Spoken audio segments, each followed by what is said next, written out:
Welcome to the Sorch podcast, where we explore Sikh and wider South Asian history, art and philosophy with historians, artists and researchers. Today I have the awesome pleasure to introduce Davinder Singh Toor. He's put together one of the finest collections of Sikh art, arms, armour and rare artefacts from all over the world. He's someone who's had a direct and lasting influence on myself. Back in 2011, during my second year of my history undergraduate degree, I had the pleasure to attend the Golden Temple exhibition being held at SOAS. I, like anyone else who had this pleasure, will not forget the guided tour of the exhibition given by yourself and others, in particular the explanation of the armour of the Sikh soldier. Now, why was it so influential? Well, I thought I was a bit of a badass, someone who was going to try and shine light on what I was classing at that point true Sikh history. However, in the hour or so of that guided tour, I had been introduced to someone who was there doing it and wearing the t-shirt extremely well. So I genuinely cannot say thank you enough for obviously joining today. And I have to admit, I'm slightly fangirling right now. So it's kind of like everything all in one podcast for me. Thanks a lot for the introduction. And it's my pleasure to be here. Thanks for the invite. No, not a problem. Now, as usual, I always like to start with getting to know the person that we're talking to just a little bit better. It's always interesting hearing stories of where our parents or grandparents happen to have come from and how we've ended up where we are. So I just basically love to start with getting to know a little bit about yourself, your family background, and then how you ended up getting involved in Sikh history and then Sikh artefacts. Okay. Well, I suppose starting at the beginning, my parents originally from Ludhiana, that district, and my dad arrived in the early 60s, my mum soon after, and settled here. I was born in Watford in 1980, and soon after I was born, my family moved to Slough because my dad got a job with Pan Am.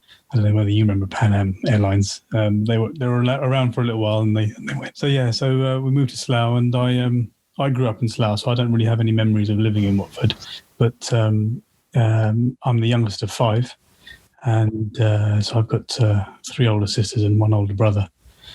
And so I grew up in Slough and went to school in Slough. And what to say about it? Slough's a fascinating place. I mean, it's a real kind of cultural kind of hot pot, and no fond memories. And then I suppose I think in our house, we always had an interest in history and philosophy. It wasn't a typically religious kind of Sikh household in the kind of dogmatic sense. My dad was clean shaven, but he was very much into philosophy and poetry and things like that. My mum was I suppose in many ways your kind of typical hardworking, devout Punjabi mum. And it's interesting. I tell people this and they laugh. And I never ever spoke to my mum in English, and I don't think I ever really spoke to my dad in Punjabi. So it's a very funny house we had. So I only ever spoke to my dad in English, and I only ever spoke to my mum in Punjabi, and I got different things from each of them really. It was a pretty testing, I would say, upbringing, in the sense that my dad suffered with alcoholism and depression associated with that. So I think for my youth, I never remember my dad having a job, and my mum had two or three at a time. So she worked immensely hard, and so we got a hard work kind of ethic from her. And I don't know whether you've been around many alcoholics, but one thing that you're guaranteed is honesty from them. And it's something that I kind of value, kind of looking back on, was, what we got from our dad was just a deep kind of brutal kind of honesty as to what life was about. So that was, looking back, I'm kind of very grateful for that. And yeah, we went to, there wasn't a lot of money in the house, but weirdly enough, we never felt poor, always well fed. I went to India often, from a very young age, almost kind of every year, I think. And, what really kind of sticks with me is my mum dragging me around to two distinct kind of experiences, I suppose, with her whenever we went to India. One was being taken around all the gurdwaras, everywhere. whether it was Hazur Sahib or around Punjab or, even Hemkont and those kind of places. She just had so much energy and very adventurous personality. And secondly, was being dragged around the suit shops and, just watching her bargain, haggle, buy suits for all the relatives and whatever, and just sitting there sipping Coke, kind of watching what was going on and just learning very passively what I look back now on is how to kind of trade and deal and bargain. It didn't really, so I kind of grew up with that. And then we always had it, all of us in our household. It's very strange. I look back and I kind of tell my kids this, there was never a great interest taken, I suppose, in our education, but you're always kind of expected to do well. My dad came first in Punjab in electrical engineering and had a scholarship which brought him over to England, which was quite rare at the time. And so he was very bright naturally. And we were just expected to be smart. But, the way that we lived didn't necessarily make it easy for you to do your schoolwork. But we had this hard work ethic. I had my first job at the age of 12, working with some cousins selling ladies' wear clothing in markets, Western International and Wembley and those kind of places. And I used to get paid £12 a day and come home and just give it to mum, And it was just very much kind of embedded in us. And I think later on in life, that kind of bubbles up to the surface and becomes something.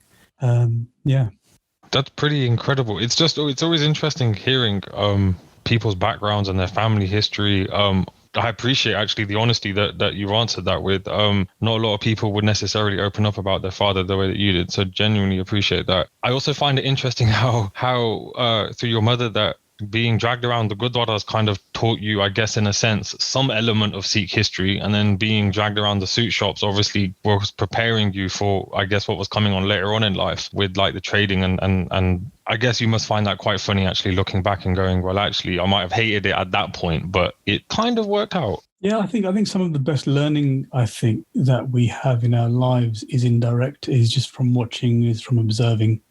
There's no substitute really for just getting stuck in. And as you grow older, you realize that, these events, I don't mind talking about our history and frankly, because it's something that I wouldn't change, so nothing to be embarrassed about. It was, and you need these challenges to kind of form your character. And you might not know how that's being done over time. And then you kind of start to pick at it later on and you realize that these, what might have been difficult experiences that you wouldn't necessarily wish on someone, were actually the best things that ever happened to you. And I was interested in art. I was a bit of a jack of all, really. I was kind of good at lots of things, but not great at anything. So I had an interest in art. I had an interest in history. And then going around the Gurdwara, I think anybody who's done that, it's an emotional experience. It's India makes you think a lot, lots of downtime, lots of traveling time where you're just looking, gazing out of a window, lots of reflection, particularly when you're going from the UK and you go there and then you come back and you reflect on everything that you should be grateful for here, all that kind of stuff, usual stuff. So I think it prepared me well. So, no, it was certainly a good grounding, I think, for what I had kind of ahead of me. Did you then end up going into higher education and studying history or art history or anything that relates to what you're doing now? Or have you ended up kind of doing something as your job and this is kind of like your hobby? You know what it is? Well, I didn't do it I didn't do it at university or anything. I actually went and studied optometry. I was just about to apply for dentistry, and I met a Singh at the Gurdwara actually, who said, "No, mate." He said, "You don't want to do dentistry." He said, "This is 1998. I'm talking about," and he said, "No, it's saturated." He said, "You want to think about becoming an optometrist?" So I thought, "Okay, what's that?" And he said, "Look," he said, "it's a little bit easier to get into. It's 1 year less at university, and you get paid more when you come out." And I thought, okay, well, that's for me. So I applied to do optometry, and I did my A levels. I messed up one of them. I got 2 A's and a D first time round, and I got a D in biology. And so I had a year off to kind of reflect and do my A-level biology again. And in that year was the year that the Arts of the Sikh Kingdoms was being planned at the V&A. And 2 things I did that year. One was, apart from doing biology again, one was for some reason I took up golf and started to get addicted to playing golf. And the second thing was I was a volunteer in that exhibition, and I was around, just so you know, like my cousin is Ranjit Singh from Kashi House. So so our mums and sisters. So he's 8 years older than me. He's the same age as my brother, and but my mum's a couple of years older than his mum, so it gives me rank. Ah, I see. Yeah. I can't talk about anything really without talking about what it was like growing up in the 90s, because there's a few key events, that happened that kind of influenced me. So one was I'm surrounded by these guys. I'm 12, 13 years old initially when we first got getting into stuff. And, people like, Paramjit, my brother, Amandeep, Madra, they're in their late teens, early 20s. When I'm 12 years old, I remember my brother, how old are you, by the way? I am 29, so I was born in 91. Okay. So 1992, right, my brother goes to, in those days, the first kind of camps, Sikh camps, Khalsa camp there was then, that, I don't know how long they've been running for before then, but they were run by Dr. Davinder Singh and Upbringing Singh, and they were like wonderful camps that really, that were run by these guys that people would go to. My brother went to one in 1992, and I didn't go. I was too young, and so he's 20 years old, and I'm 12. Right? He comes back from this camp. He comes back after a week, and he's a different guy. He's not the same guy that left a week ago. I've got no idea what's happened to him, because he comes back and he's talking about all sorts of things I had no idea about. Starts telling me about Gam, Grod, Lob, and all this kind of stuff. And I've never heard these words before. And suddenly, he's changing. He's reading books about Sikh history and whatever. And I go the following year to the camp and kind of have a similar experience. And I think that was a time, I think, for a lot of us that we had our first interaction with art, artifacts, history on a level that we hadn't seen before, because I would go to these mini exhibitions that, we used to call them Dr. D, would hold, where they would show some of the artifacts that they had found. And it was just mesmerizing, as a kid, kind of seeing whether it was a painting or a granth or an arrow or a sword or something. And that gradually over time just slowly built up. And all of us were naive. All of us had no idea about anything, and we were all just keen to learn and devour anything that came our way. And that culminated then in the V&A pulling off their exhibition in '99, which really set off a lot of collectors, I suppose, not just me. And I had a year out that year, and Paramjit signed me up to this exhibition to be a volunteer. And he just said, Dave, he said, you've got to go down there, mate. He said, you've got to be a volunteer. You've got nothing else to do. You messed up one of your A levels, and go down there and help out. So I went there, and I had never been to the V&A before, and my job was to greet people in the vestibule in the hall, and in the main entrance, and to tell people, these Sikhs that were coming from far and wide, and their coaches, to tell them, guide them to the exhibition, take a few of them round. But before that, I had a chance to kind of familiarise myself with the objects and the art. And I remember buying the catalogue, and I could only afford to buy the softback. And I just sat there in the lobby, and I just read it all like in a day. And it was just transformative, It was that was the beginning. I think that was the beginning, yeah. That's quite amazing, because when I was researching just to put the questions together for this podcast, it just kept coming up that 1999 was basically the year the V&A put on this exhibition, and it essentially just blew up the Sikh space. Now, what was it about that exhibition that made it so influential? Because as you've even commented yourself, it was the spark that led to your collecting, but also there were other collectors obviously that had been influenced by that exhibition. I think primarily, on a subconscious level, when you look at it, the art that you encounter, whether it's art or stories that you might encounter in a gurdwara or a camp or whatever, doesn't tend to go back very far. And if you're, going through a normal education system, if you're being taught about how to look for primary sources or to kind of question bias or, just general kind of basic research, when you first go to a museum like that, there's an authenticity. Suddenly it becomes tangible, and there's proof, physical proof attached to your heritage, and it just suddenly becomes real. Not that you didn't think it was real, but suddenly to see something physically changes it. I'm very much kind of like of the spirit that, we're connected to our senses. We need to hear something. You need to say something, but you also need to see something and touch something.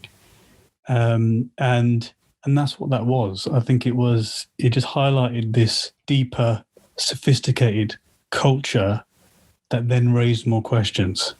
And then at that point, there's a shift, because you realize that most people that you've spoken to, no fault of their own, they have only seen and heard and read so much, and they've only passed to you what they can pass on to you, what they're capable of doing. And then you kind of transition and go, hang on a second, there's more that we need to dig into here. And once you open that door, there's no looking back, because you're overnight, in a second, in fact, your view changes, your life changes, because you're now on a different path looking for something else. So I think whether people articulate that in the same way or not, I don't know, but I think a lot of that happens, I'm saying this after years of reflection, I think a lot of that does happen on a subconscious level. That's what attracts us to that stuff, is the authenticity and the realness of it. I think in a similar fashion, I remember seeing the body armor of the Sikh soldier at the Golden Temple exhibition, and on a personal level, for me, it was hugely influential. But then when you saw the body armor, you went, actually, we're not just hypothesizing now. Here is the reality of how a particular type of Sikh soldier would have gone to war. And I think seeing it in real life definitely changes and has a far more influential impact than just talking about it. So just another small example, we were talking about with Kamal Roop on the Dasam Granth podcast episode, we were talking about the bead that Bhai Mani Singh ji had put together of Ard Granth and Dasam Granth. And we were just talking about it, and I've never seen it, never come across it. And then it just so happened that the Kamalpreet Singh Pardesi behind Sikhism and Snippets managed to get hold of a copy of it and has now shared it on goodmutvajar.com. And now once you see it, you're like, all right, well, I can verify that definitely happened. It's not just like hearsay or whatever. And I think that real life impact, that like having that foundation, because seeing your own, so to speak, is hugely, hugely influential, to say the least. So one thing then, just leading on from that, I just wanted to get a little bit of an understanding of what goes into the research and the work required to locate, to verify, and then obviously to acquire these items, because I'm assuming there are loads and loads of replicas or dummies or fakes out there, simply because of like how valuable this market probably is. How did you go then from kind of that exhibition to know, or like what was the learning curve, so to speak, and how did you figure out actually, right, this is the way to go about it?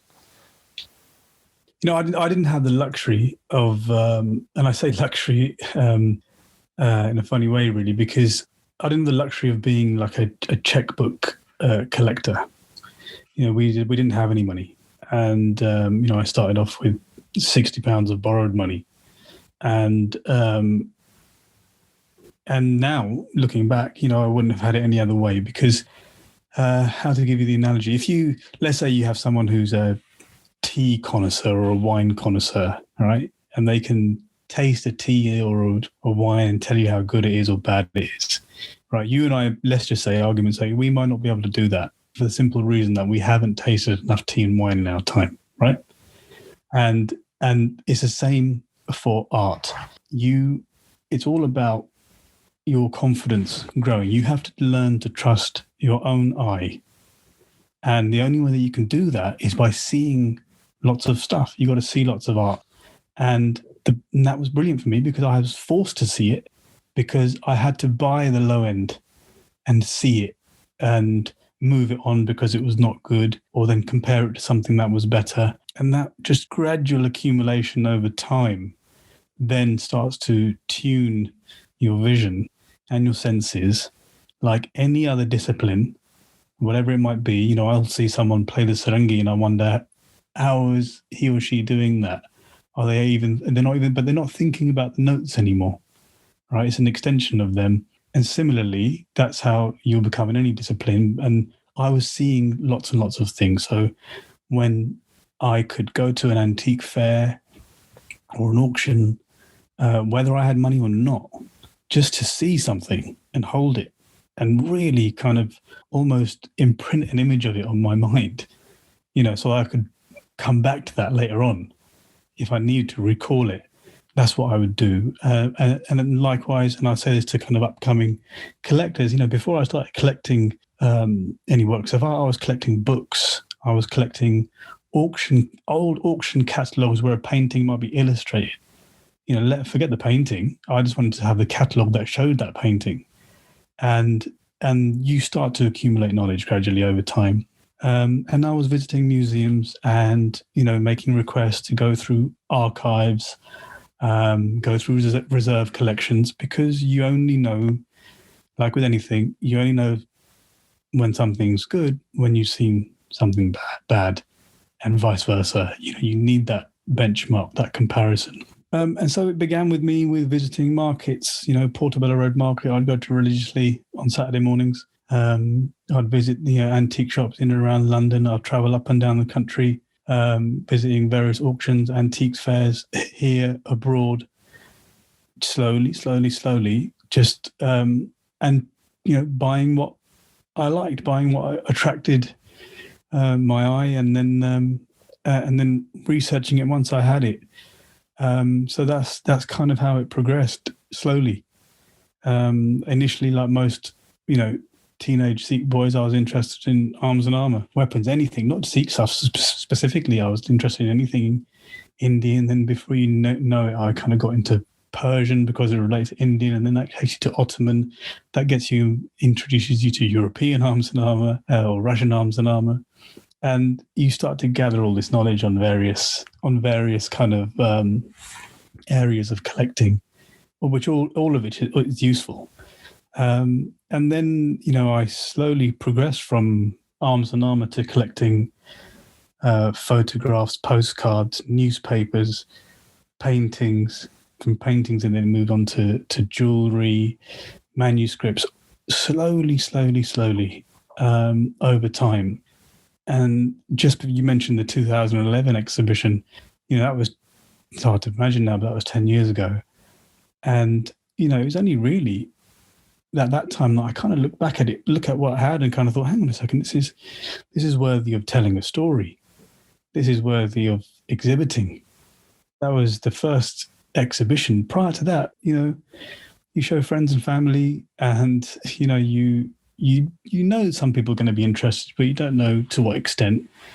And it was like, well, let's do an exhibition. Let's see if, I'm sure other people must be interested in this stuff, And that's what that was. And even that guided tour that you went on, we'd never planned to do guided tours at that exhibition. Never. And one day, we did the captions for the objects and everything. I remember one day I saw this mother and daughter kind of looking at one of these paintings, and they read the caption, and I was kind of watching their reaction. And then they moved on, because people typically look at an object in a museum for a few seconds. Most people won't even read a caption. And they moved on. And there was so much more I needed to give them that wasn't even in the caption. So I kind of went up to them and said, look, I said, if you don't mind, I said, can I just tell you a few more things about that picture? And then I started to tell them a few more things about it. And then I couldn't resist, and I told them about the next thing. And before you know, they're like, well, actually, can you tell me about the next thing? And before you know, we had about 5 or 6 people. And I was effectively just doing this guided tour, which wasn't planned. And at that point, we realized, myself and Paramjit, alternating doing these tours, thinking, we can't let people go without giving a bit more information. That's just not right. So, and that's how those tours began. So it's, I forgot what your question was now. Sorry, I've gone off on one there. No, it's not a problem. So you've answered most of it. The only bit then that I wanted to just dig into a little bit deeper is like, so for argument's sake, you'd said that when you started off, you were collecting newspapers and postcards and photographs and books. One thing that I've personally found a bit of an issue is how do you differentiate? Well, I guess you've answered it by kind of experience helps you, but like, how do you differentiate when something is a fake or a duplicate? Like, how do you ensure that what you're getting is what it is, if that makes sense? Like, it is authentic. Okay, I mean, yeah, it's a really good question, and particularly it's an important question for now because there's never been a time when there's been more fakes than now, and when you think about why, it's kind of it's common sense to kind of work it out because you get fakes when you have demand but no supply. Does that make sense? So Sikh art is scarce; it's rare. It's rare because it wasn't produced over that long a period of time. So on average, a civilization or a culture might last 400 or 500 years. How long is that for the Sikhs? Really, we're talking about, the best part of about 50, 60 years. It's not very long. So they don't produce very much. Now there's a demand for it. But there's no material. So what do the people do? The unscrupulous people out there will go and get fakes made. Now, the key thing is provenance, is history attached to an object. Where has it come from? Where was it before this? Can we track it? Can we trace it?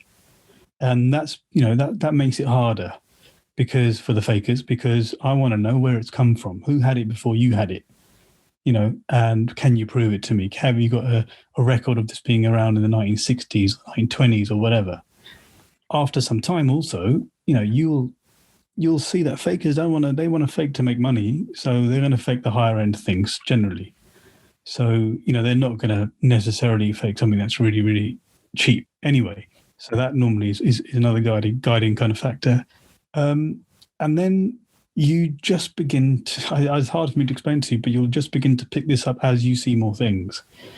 You also have to question your source. Who is offering you this piece? Where is it coming from? Who is it? A reputable dealer?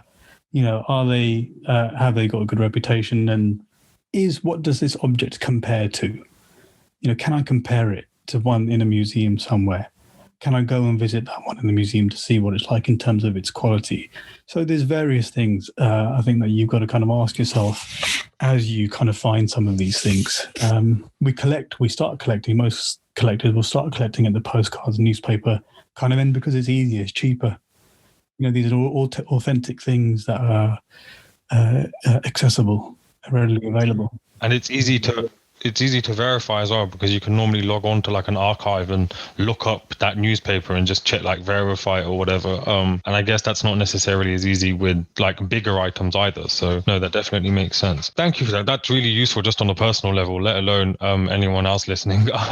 Just then diving into your collection or just kind of focusing on that. One thing that also blew me away at that Golden Temple exhibition was when I saw the canon, and I still took like, even today, this morning, my wife was like, oh, so who are you talking to today for your podcast? And I was like, because she's not necessarily aware of names, I was like, he owns a canon. That's all I need to tell you. And she was like, what? I was like, he owns 2 canons. And she was like, what are you on about? And I was like, just wait there. And I went and got the Empire of the Sikhs book, and I was like, look, there are these 2 canons, and I saw this one back in 2011, and it absolutely blew my mind. Obviously, over time, I've always been thinking like the storage capacity for things like this and everything else. Now, one question that came up was, are there any items that you have to have like really specific storage conditions for? Is there any like particular item that you have to keep in like a temperature controlled room, or there's like a very specific requirement for its storage? Yeah, so I keep everything. I keep everything in a temperature, humidity controlled environment. So it's very important, particularly with paper, textiles. It's important. It's also away from natural light. So yeah, that's how everything is kept. As a collection grows, and the whole reason behind having a collection is that you want to preserve these things, posterity, and keep them as well as you can keep them after having conserved them, restored them where needed. So it's crucial.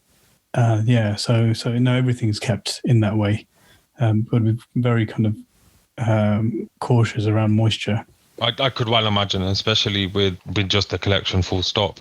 You commented about restoration and stuff. So are there or have there been any items that you've purchased that you've had to restore? And if so, is there anything like any particularly interesting restoration jobs you've had to do? I think I haven't done an awful lot, but general kind of restoration and cleaning of certain artifacts. I'll tell you two that are interesting that come to mind.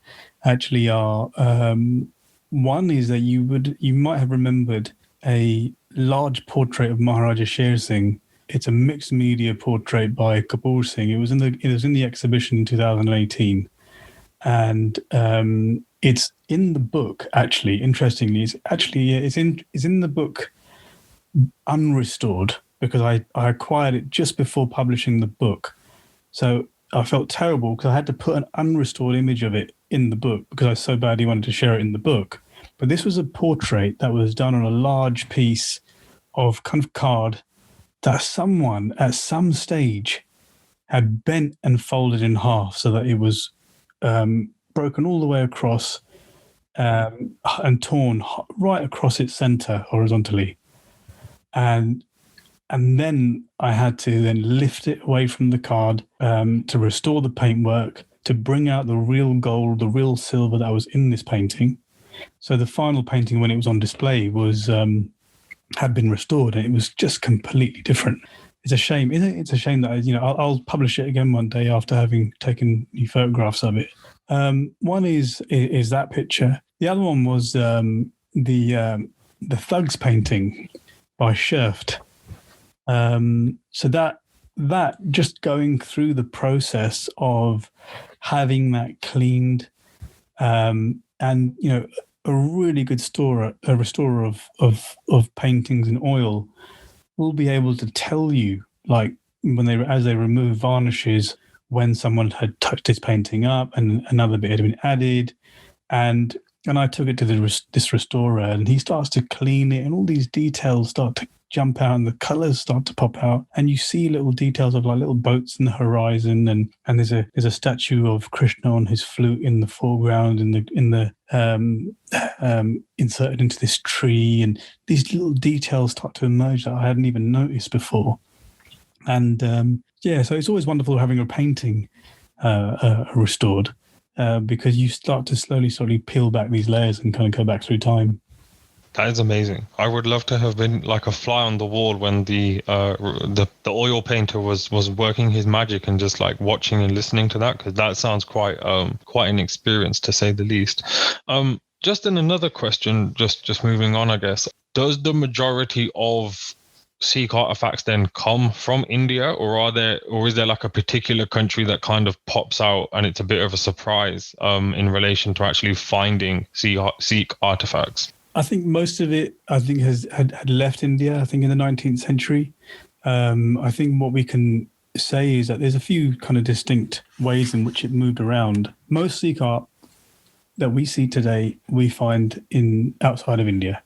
And in some weird ways, thankfully, it was removed when it was. When I say thankfully, I mean the reason why we find it now in good condition is because it left earlier. So a lot of Sikh art which remains in India, either much of it is in major kind of institutions or still with royal families, like in the Fulkian Estates or Chandigarh Museum, places like that. Other objects and artifacts might remain with families who are connected to the Gurus at the time of the Gurus. So, there's various kind of families in Punjab and other places that still have artifacts. Otherwise, what we have is Sikh art leaving generally kind of post annexation or after annexation. So let's say 1849 or the early 1850s, when the Tosha Khan of Ranjit Singh is auctioned off. Ranjit Singh himself was a collector. There would have been gifts prior to that were being made that then left the country. So we know that there's artifacts that have come here. Not everything, it's quite a misconception and a bit of a kind of false narratives. It's so easy just to think that everything was stolen and looted, and it can get a bit embarrassing, I think, sometimes, because that it wasn't always the case. So if you look at it, many things were gifted to people, prior to the Anglo-Sikh Wars. Ranjit Singh was on friendly terms with some Europeans. They're exchanging gifts, and these gifts are going both ways, and the gifts are going to France and so on. And then because of his all the foreign mercenaries that are fighting for him. And then what you have is in the 1850s, you have a series of auctions after, the East India companies had this very expensive war against the Sikhs, and the contents of the treasury are broken up. And some of them will go into the Royal Collection, some of them gone to the then South Kensington Museum, the V&A. Some of them went into private hands, like those that went into, like Lord Dalhousie kept for himself in Colston at his estate. And then others were just dispersed in a series of auctions, about 10 sales that take place in 1851-52, and just sold off. And it attracted many buyers from all over India, other Maharajas and Nawabs and so on, other collectors who were just buying these things. What's remarkable to think about is we naturally will start to think about all of these objects as old and antiques. But if you think about it, many of them might have been 5-10 years old then. It's funny, isn't it? You don't often think of, when you think about this art being sold, we would naturally, obviously, imagine it to be old. But then it was new. These were new things that people were selling then. So you were going to an auction to buy dagger or a sword or a horse's harness that might have been 10 years old, but that had a value, an intrinsic value, because of the gold or the pearls or the gems or whatever, the enameling, whatever it might be. That stuff then goes into the open market. Much of it is sold in a very generic fashion so that we can't detect it easily today. You can, Dalip Singh, try to find and track down some of these auction catalogues, and he's reprinted a couple of them. Others are accessible in archives, and you can go through and work stuff out. And some stuff is, belongs to very kind of noble people and is labelled and named. But other things are, a horse's harness set with 300 rubies, 200 diamonds, and 100 emeralds. You don't know who that belonged to, but you know roughly what it is. That might have been broken up, and so on and so forth. So a lot of it is outside. Also, I think, what I'm grateful for is being here, living just outside of London. London is actually the centre of the Indian art market. So, biannually, you'll have these sales that happen in London where all collectors of Indian Islamic art will come to buy all, wonderful art that surfaces here because it's the best marketplace. So it attracts art from collectors outside of India. And that's normally how it kind of tends to circulate. That's really interesting, because one of the questions that someone had sent in was actually in reference to the catalogue of Maharaj Ranjit Singh Ji's treasury, obviously, and the auctions that took place. And what they were asking was, if some of those items came up today or were found today, how would you necessarily be able to verify that? Would that again be through provenance and just checking who owned it prior, etc.? That's the main way. The main way is through provenance checking, and that, sadly, the provenance that history doesn't always survive with an object. That's what you hope for. You hope to have provenance with something. Other than that, what you're looking for is inscriptions, and you hope that something is inscribed and that reveals who the maker was or who the owner was. Other than that, and this is difficult to do, but if you can find an old catalogue entry for something and it describes that object, but it describes it in a way which is detailed enough for you to kind of draw a comparison, then you can hint at something. Well, this suggests that this might be that object, but you're not always going to know. Also, what makes it tricky from a Sikh perspective is, let's say we're trying to track down objects from Ranjit Singh's Tosha Khan, is he himself was buying things that were made in all parts of India. So these aren't all Lahore specific. He is buying, bracelets from Benares, enamel from Lucknow, or, he's certain gems that are coming from the Deccan, or emeralds that are coming from Colombia. Like there's places, these artifacts are coming from all sorts of places. So you can't always look at how something's made, where something was made, to find out where it ends up, if you know what I mean. I was just gonna then just ask off the back of that. With the catalogue of Ranjit Singh Ji's Tosh Khana, are there any items related to the Gurus, and what happened to them? We know that, Ranjit Singh didn't just have items related to the Gurus, but he also had other items related to the Prophet Muhammad. And, there was a rivalry at that time in terms of collecting between himself and also the Rajas from the Fulkian states. And in terms of those items connected to the Gurus, we know, you can look through the lists and you'll know specifically, there's references to the Galgi of Guru Gobind Singh or the swords of Guru Gobind Singh. Yeah, sadly, they haven't surfaced. There's been some research to suggest that the artifacts that went back to the swords that went back to Lord Dalhousie's estate have gone missing. They have never surfaced. Embarrassingly, even in 1966, when there's pressure being put on British government to return the weapons of Guru Gobind Singh, which Lord Dalhousie's kept for himself. We know, you'll probably find this in your research. You'll find images of shields and swords and stuff that went back to Anandpur and then were paraded all around India and then whatever to commemorate the 300th birth anniversary, Guru Gobind Singh. We know that some of those items could not have been his because they were made 150 years, 200 years after his, 150 years after his death or whatever. Those in India, or whoever the committee members were that came over, they didn't know what they were looking at, and nor did they know how to kind of identify something. But they were happy to take it back, and then now it's Guru Gobind Singh's. Yeah, so sadly those artifacts are missing. The Galgi is missing. There's references that we find describing it, and I think the last that anybody had kind of heard of it or seen it was in the early 90s, and since then it's gone. So these, I'm sure, and I would I think it's inevitable that things will surface. There's we're in this very, what I would term this kind of Renaissance phase of, I hate to use the term Sikh art in many ways, but we're in this Renaissance phase. That's why you and I are having this discussion, and you've had these great discussions and podcasts with all these other people who are very passionate in their fields, all somehow connected to kind of like some form of art or traditional art forms. And this is what will bring this stuff to light. All of these works of art, something will surface at some point. Also, there's, people are attracted by money.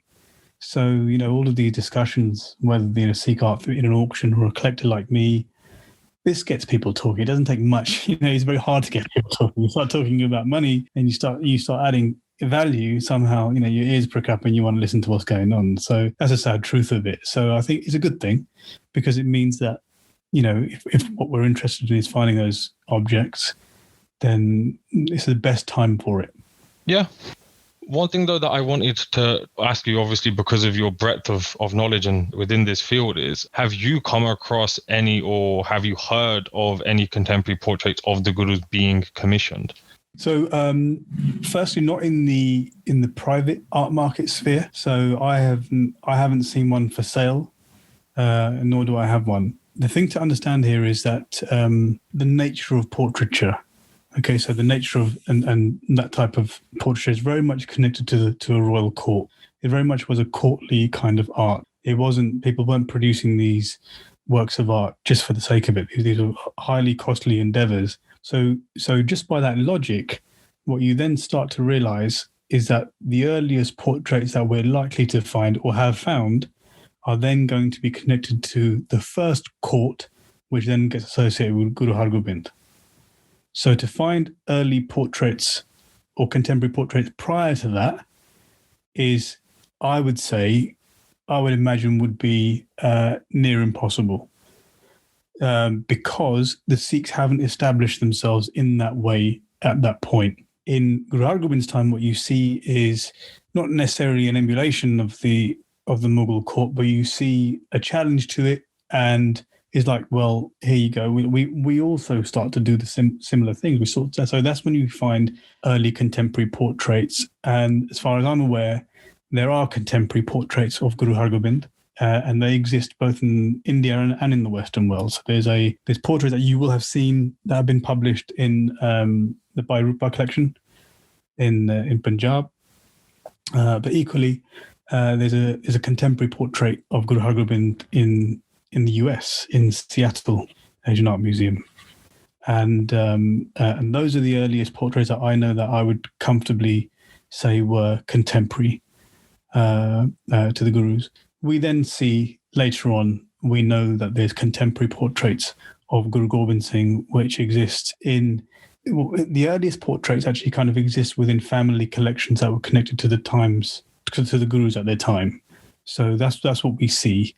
In museum collections, it's harder to find a contemporary portrait. The one that got to Seattle likely got there with somebody not knowing that it was Guru Har Gobind. In fact, I think they actually had it miscatalogued in their collection up until not long ago. Is this the one where Maharaj is wearing orange and he's standing facing to the left? I think so. I think it's related to the two in Bhai Rupa. I think they're related to one where he's seated cross-legged, another one where he's standing. There's a few, but he's very distinct. Right, like he is, and that in itself lends to the authenticity. If you're going to think about being at the level that he was in that royal court, and the artists that you might be commissioning, that who also might be working for good patrons within the Mughal court, you're not going to get a bad portrait done. It's going to be a decent likeness of you, and there's also individual elements that make you realize this isn't just a generic template of a Mughal ruler or an Indian ruler. Do you know what I mean? So and you can find, and then this is great because it sings to all the things that we know about Guru Har Gobind in popular history. We talk about him being big and strong, broad-shouldered, and you look at him and you get a sense of the kind of his immense kind of stature and scale. It comes across. So they exist. They're very exciting to see. And then in particular, you'll see these paintings of Guru Gobind Singh, which show him in his younger years, in India. I think all of these have been published, but sadly, in the private sphere, no. I think the earliest portrait I think that I have of any of the Gurus dates to about 1785 to 1790. So still sort of pre-Ranjit Singh and misl period, and still remarkable because it's only about 70, 80 years after Guru Gobind Singh's death. So it'll be a dream to find a contemporary portrait. Oh, I can well imagine. Just two questions off what you've shared with us. First one is, so you mentioned that the earliest piece of art that you've got is from the misl period. Now, can you just tell me a little bit more about art during the Sikh misl period? Because from the very limited knowledge that I've got, the majority of Sikh art obviously comes from the Sikh Empire onward because they've established themselves and all the rest. And the Sikh misl period is normally seen as a time of just huge upheaval, and it seems almost impossible for there to have been art coming from that time period. Obviously, you've got the proof that there is art from that time period. So could you just fill me in a little bit about that time period, how then that art piece came to be, and kind of just connecting that all together? Yeah, sure. So so we know that what we associate the production of art with, we're going to associate it with sovereignty and wealth and patronage, and luckily for us, those early misldars, as they accumulate wealth, and they're obviously there's lots going on at once. It's not just fighting day in day out. So we're talking about a span of the best part of about 70 years before Ranjit Singh's born. That this landscape is evolving and changing, and you have a lot of these misls who are now taking lands where previously artists have been patronized. And luckily for us, the Sikhs continue to provide that patronage. Maybe because they're interested, partly because this is the culture of the time, and also partly because they're emulating those whose boots they're filling and who were ruling before them. That art generally translates into miniature paintings, or what we know to be the earliest forms of Sikh art is through the Janamsakhi tradition. So, and then somebody maybe aligning themselves with that tradition. So, if it was common practice for my household to commission a Janamsakhi, then I'm going to get one done, and in reverence of Guru Nanak, and then somehow I might attach my family name to it, whether it's one little quote that suggests who the patron is, or to maybe even go as far as seating me next to one of the gurus in one of the painting, which happens. So yeah, this is it. They do some photo bombing, in the misl period, and so I have a dated Janamsakhi dated 1762, an illustrated Janamsakhi. And, this coincides with, the around about the time of the Vada Kallukara, and you think, what's this getting? How can this be produced then? But it was, there's, like I mentioned, there's other paintings that I have of the Guru sort of circa 1785, 90. I have a painting recently acquired, actually, of Jai Singh Kanhaiya with his son, Guru Baksh Singh, from 1780. In conversation with Sinsar Chand from Kangra, and Guru Baksh Singh is Ranjit Singh's future father-in-law. He's the whole reason why Ranjit Singh gets married into that family. His death culminates in the alliance between these two households, and so you've got these traditions that, for me, those are the most interesting paintings. We've got Sikh art produced from 1850 onwards, but by that time we're largely, there's a tourist market now. It's changed. The early kingdoms, the early times, the 1700s, when we know that they're fighting for survival and its early expansion, we get to really understand, who these people are, how they are wanting themselves to be represented, how they're happy for themselves to be represented. They're leaving us a document essentially that tells us who they are, or who they were, and what they were doing. So that's how that evolves. But it's very much related to a courtly tradition. There's not an awful lot of information about folk art from that period. We see it a little bit later on in the Sikh sense. So it's not just art being produced for art's sake. Yeah, it has a value to it, and it's these are paintings that are not viewed how we would view paintings. They're bound, they travel with you. You hand them to each other, you sit around together and look at something. Photography hasn't arrived yet. It's a very different experience.